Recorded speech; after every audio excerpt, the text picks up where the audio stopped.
Hi, thank you for having me, for having us all. It's really beautiful to share space with you all in this Zoom world. Um, let's see. I'm going to read y'all the letter that I wrote to Josiah, who is a person that put me here. And I don't know if he's watching. He hasn't gotten the letter, obviously, yet because I still have it. I kind of have this weird, I get scared that it's not going to get there. But anyway, so I'm gonna read it to y'all. And there's a googly eye, you can see.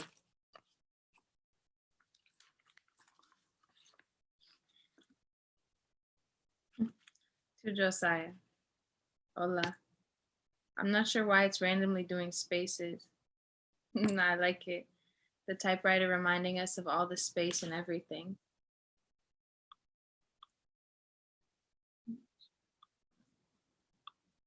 How is your heart? How is your sister and the baby? Does Cholito still have to wear the comb? I miss you. I told my friend Billy about your mama's nutcracker coming out of the earth. They agree it was your ancestors. Multa update. Adding 1 drop of peppermint or eucalyptus oil to the bong water is really nice. Our bodies are like mountains. Incredible folds and valleys and rivers. Thank you for always letting me be earth instead of gender. I like how your poem's on the typewriter. All close together, all caps. It feels like you when you read them. Not yelling, but the energy is there, tucked behind every letter. My mama saw a mermaid tail blanket at Ross. I ordered one for Allie, Alina's baby, for Christmas, Hanukkah. She's from the ocean too. She told me too that she would want 2 flipper tails. The blanket is just one, but I think she'll like it. It's blue, her favorite color. What's your favorite color? Mine is blue and purple, lavender, and yellow too. Green is so lovely too. I started to appreciate green more being away from the forest and trees over there. I love you. I'm so grateful for you, familia. Did you and Nia start music lessons? Speaking of familia. Happy Hanukkah. Mi Dada was a real Jew. He went to a yeshiva and either him or his dad lived on a kibbutz. My great grandparents on that side of his side fled Germany right before the Holocaust. Our name used to be Mueller. They changed it at Ellis Island. I remember my dada used to have a soccer jersey with Mueller on the back. My great grandparents on the other side of his side came from Mexico. Got an apartment for maybe a year or so. Had my grandma and her twin, then went back to Mexico City. I just found out my grandma had a twin. My grandma had 4 boys, my dad being one of them. She's an architect and probably a lot of other things I don't know. She raised 4 kids pretty much by herself in the Lower East Side in New York. Her mama was a witch. My grandpa worked in the dairy section at a supermarket on the Upper West Side. He'd commute from Brooklyn. Another supermarket opened near Grand Street and poached him. They told him he could get a 2-bedroom for cheap rent, and that's where my grandma and my dad live now. It's a co-op. My dad moved back after being homeless in the Bay for about 3 years when I was in high school. He had a room in a friend of a friend's house for cheap for a little while during that time. It was in Sausalito. Other than that, it was the car, house sitting, friends, couch, garage, street. I'm glad he moved back to New York. His mama is really old now and needed him, and he needed his mama. He's living in his childhood bedroom now. There used to be 2 bunk beds and 1 thing of drawers. He had the bottom because he was the youngest at the time. Younger half brother came as number 4. His dada was Mexican. Anyway, my grandpa worked in the dairy section at the new supermarket, and it was great. Then he discovered the racetracks. The gambling was bad. One time, my dad told me that my great grandma, the painter witch twin, used to put all types of powder in their hair and pull cards and stuff. He remembers going to visit her, and him and his brother closing their eyes and running past her paintings because they were so scary. And his mom and dad would play cards with his grandma. His dad loved it, of course, the gambling. My grandma's last name is Zoria. My mama came here to be with me, Dada. She had an awesome life in Singapore. She was a buyer for different fashion brands. She lived with her Uncle Mike. Uncle Mike is so cool. He's a writer too. He's written lots of plays and stuff. He used to run a magazine too. I was a baby model. I was so cute and round. He's gay too. He's done a lot and is really respected as a creative in Singapore, even though you're not really allowed to be gay. My Uncle Gary, my mama's brother, is also gay.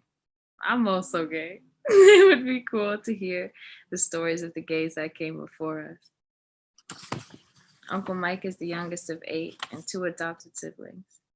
Uncle Hai Chu, Auntie Ping, who just passed. I love you, Auntie Ping.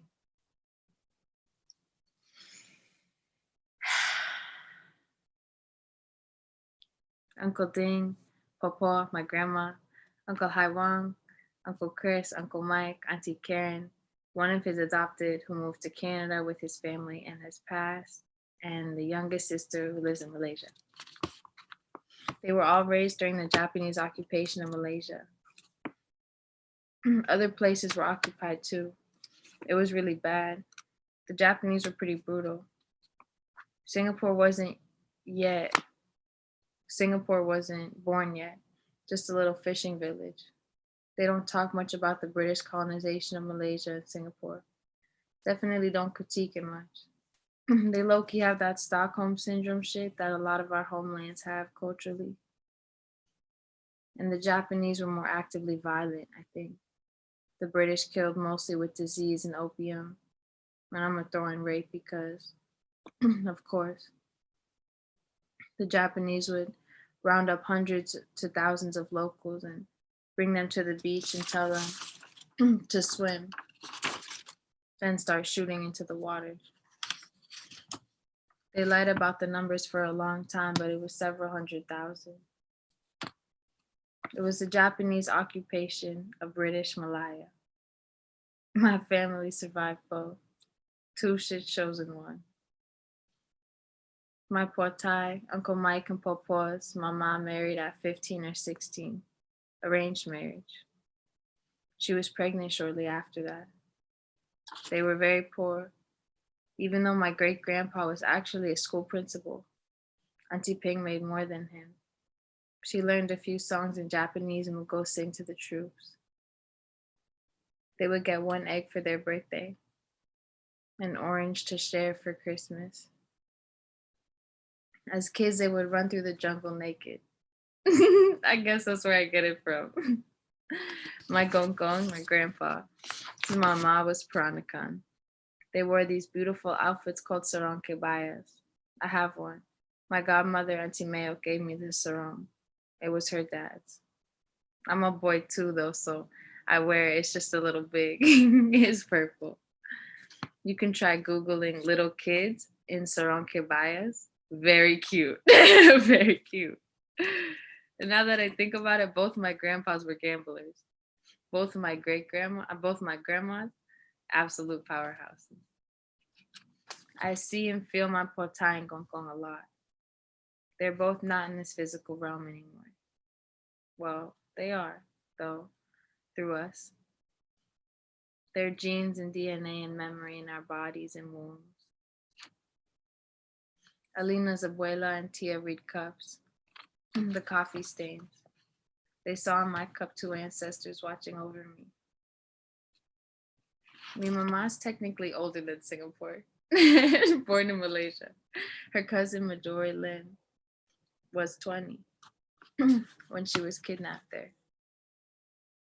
They think it was connected to the kidnapping of another young woman named Bethavati. Midori's mama refuses to sell the house. She says it's the only place Midori would be able to find if she ever came back. My papa says she just hopes the Lord has brought her home. I've prayed and listened and reached out. I think Midori is still alive. She was taken 27 years ago.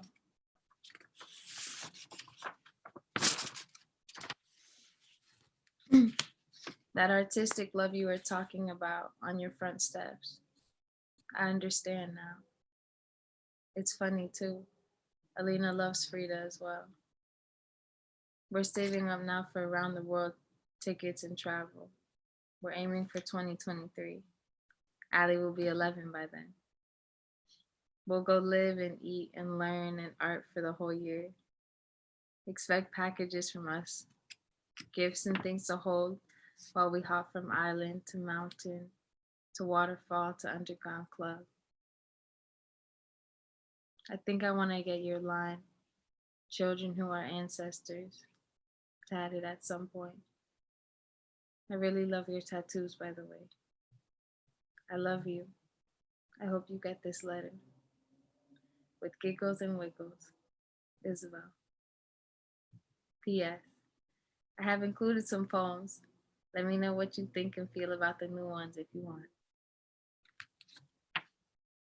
Thanks.